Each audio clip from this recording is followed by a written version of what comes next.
8. El tormento del guerrero. Encontraron el barco mercante muy escorado, y con una buena parte de sus velas desgarradas por disparos de cadena.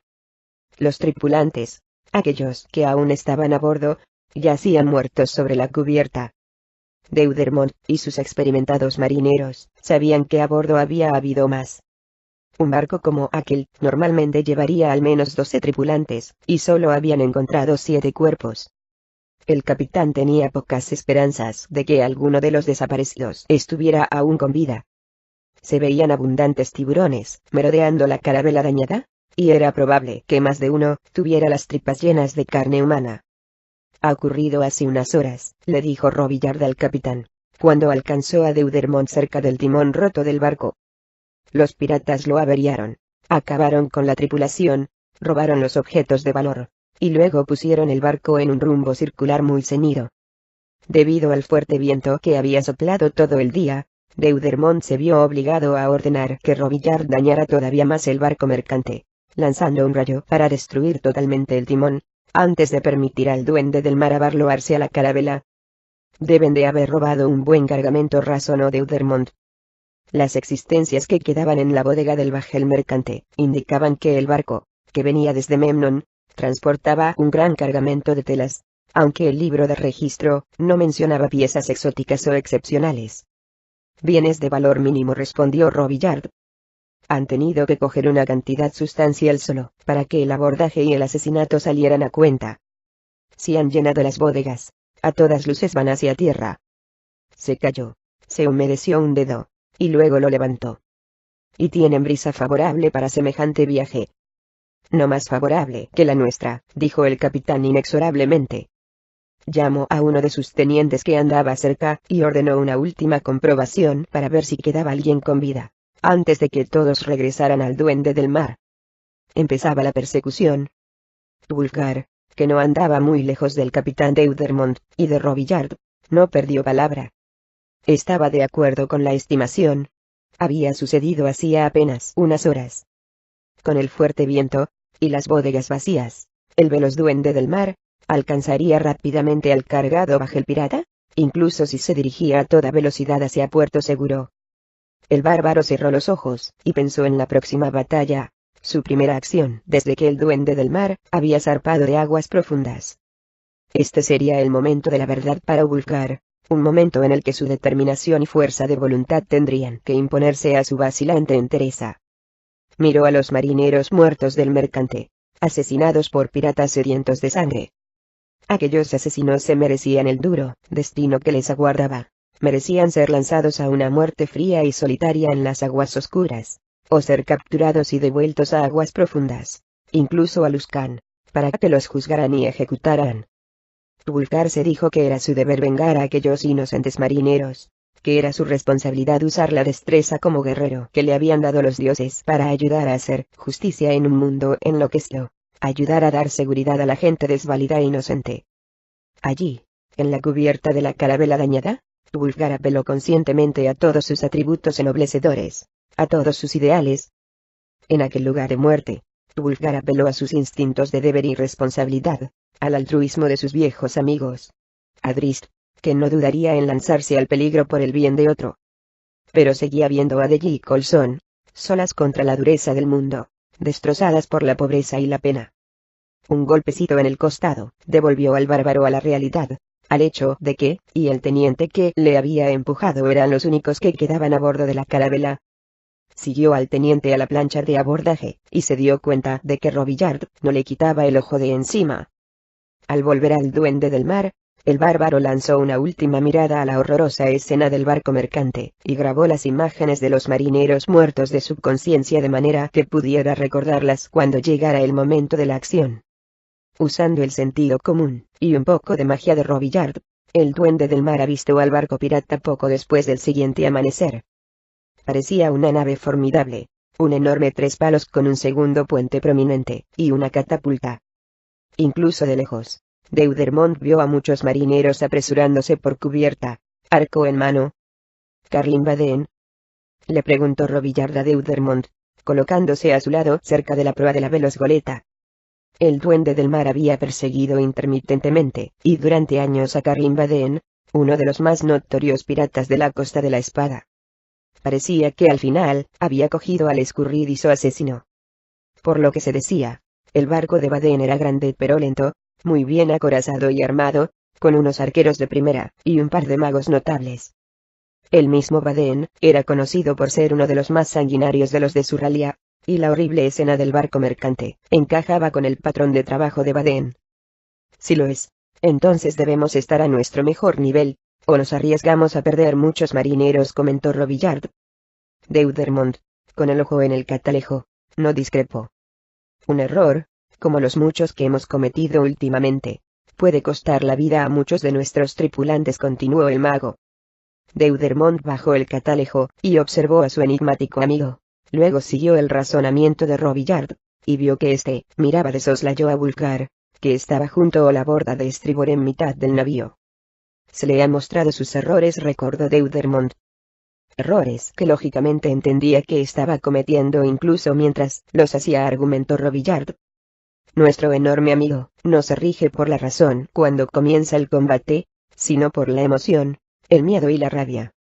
Apelas a su mente racional cuando le explicas sus errores, y, a ese nivel, tus palabras le llegan, pero una vez ha empezado la lucha, esa mente racional, esa capacidad de lógica, es reemplazada por algo más primario, y que parece incontrolable. Deudermont escuchó con atención, aunque un poco a la defensiva.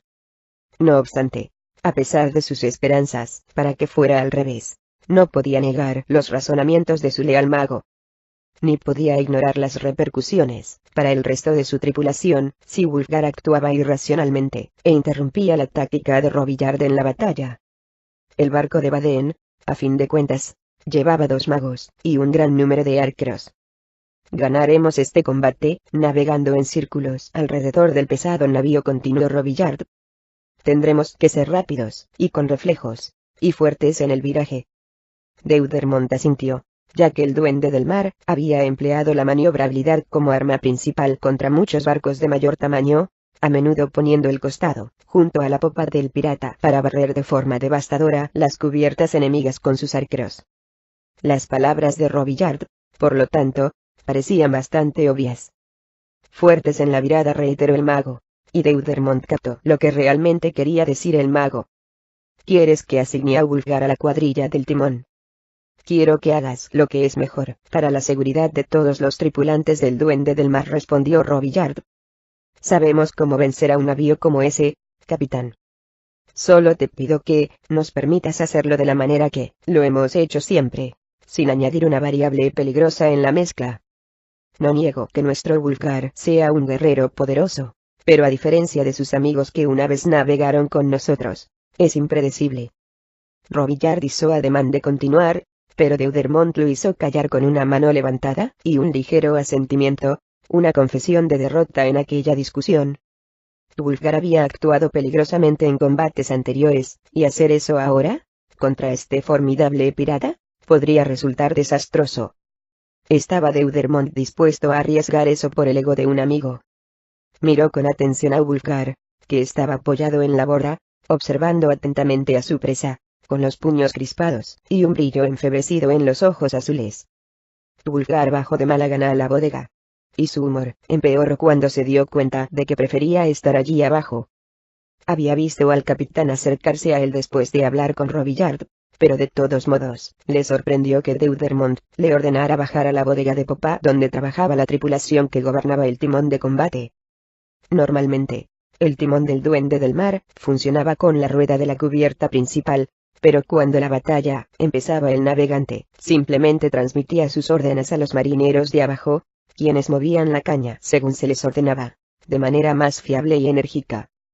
Wulfgar nunca había trabajado en la caña, y no veía que fuera el lugar óptimo en el que hacer uso de sus talentos.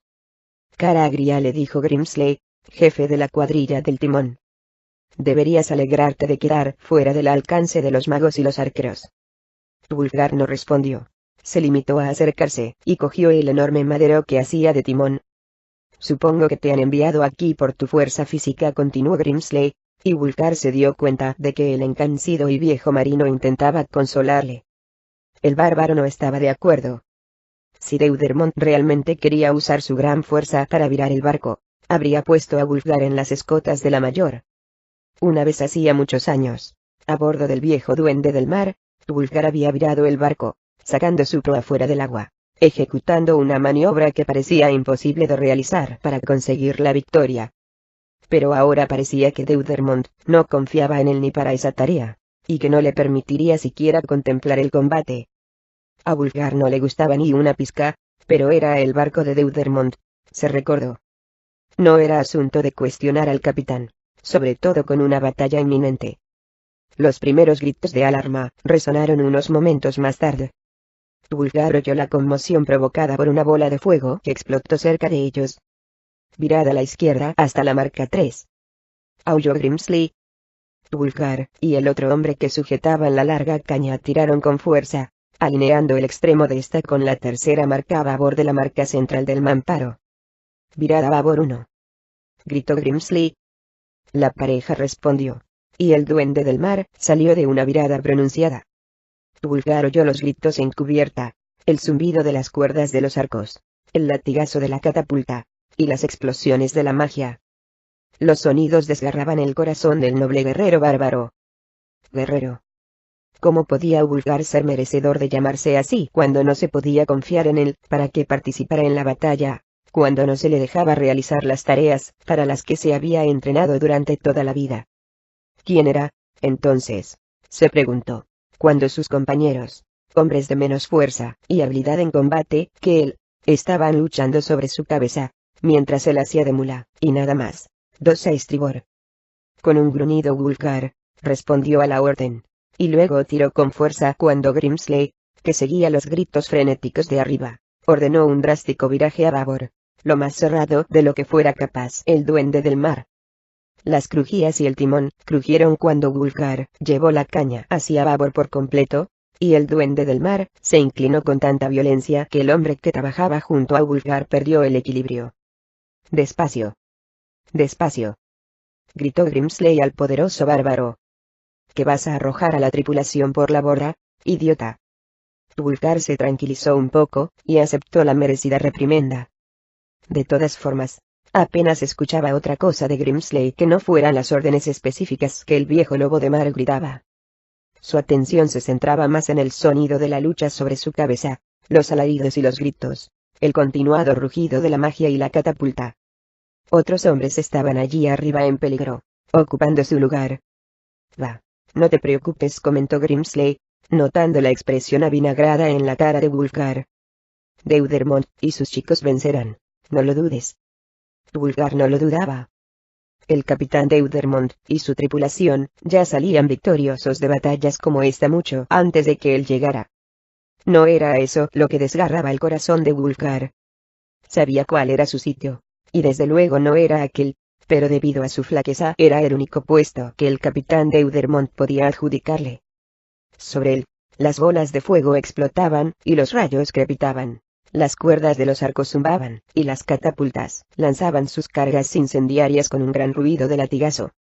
La batalla continuó durante casi una hora, y cuando llegó la orden, a través de Grimsley, de que la cuadrilla podía pasar el control del timón a la rueda, el hombre que trabajaba junto a Wulfgar subió ilusionado a la cubierta detrás de Grimsley para observar la victoria.